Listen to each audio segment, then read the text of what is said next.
कल्याण पोलिसांचा एक अजब कारनामा समोर आलाय। मोहने गावात झालेल्या दगडफेकीच्या घटनेप्रकरणात पोलिसांनी चक्क एका 2 वर्षाच्या चिमुकलीलाच गुन्हेगार ठरवलं। या चिमुकलीवर पोलिसांनी चक्क खुनाचा प्रयत्न केल्याचा गुन्हा दाखल केला। त्यामुळे पोलिसांच्या कारभारावरच प्रश्नचिन्ह निर्माण झालंय। 2 वर्षाच्या चिमुकलीवर खुनाच्या प्रयत्नाचा गुन्हा।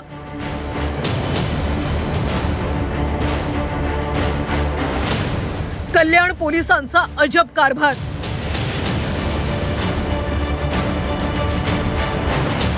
मारहाण प्रकरणी चिमुकली विरोधात एफआयआर। ऐन दिवाळीच्या दिवशी कल्याणच्या मोहने गावात फटाक्यांवरून वाद झाला। वादाचं रूपांतर हाणामारीत झालं। तुफान दगडफेक आणि तोडफोडही करण्यात आली। पोलिसांच्या मध्यस्थीनंतर हा वाद मिटला खरा, मात्र नंतर पोलिसांनी जे केलं त्यामुळे स्थानिकांमध्ये संतापाची लाट उसळली।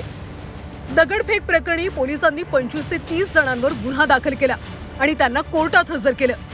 मात्र या गुन्हेगारांच्या यादीमध्ये चक्क एका 2 वर्षाच्या चिमुकलीचा देखील समावेश करण्यात आला। धड रांगताही येत नसेल अशा वयात या चिमुकलीवर पोलिसांनी चक्क खुनाचा प्रयत्न केल्याचा गुन्हा दाखल केलाय। त्यामुळे आरोपींच्या यादीतून चिमुकलीचं नाव वगळावं आणि आम्हाला न्याय द्यावा अशी मागणी या मुलीच्या आईने केली आहे।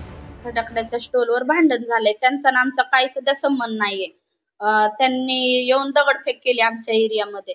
आम्हाला सगळ्या महिलांना लागलं, हे झालं। आम्ही पोलीस स्टेशन मध्ये गेलो, मग त्यांनी आम्हाला दवाखान्याची चिठ्ठी दिली। मग आम्ही दवाखान्यात गेलो, मग त्यांनी उपचार केला, आम्ही घरी आलो। तर दुसऱ्या दिवशी आम्हाला माहिती पडलं माझ्या मुलीवर 307 गुन्हा दाखल झाला आहे, हाफ मर्डरचा।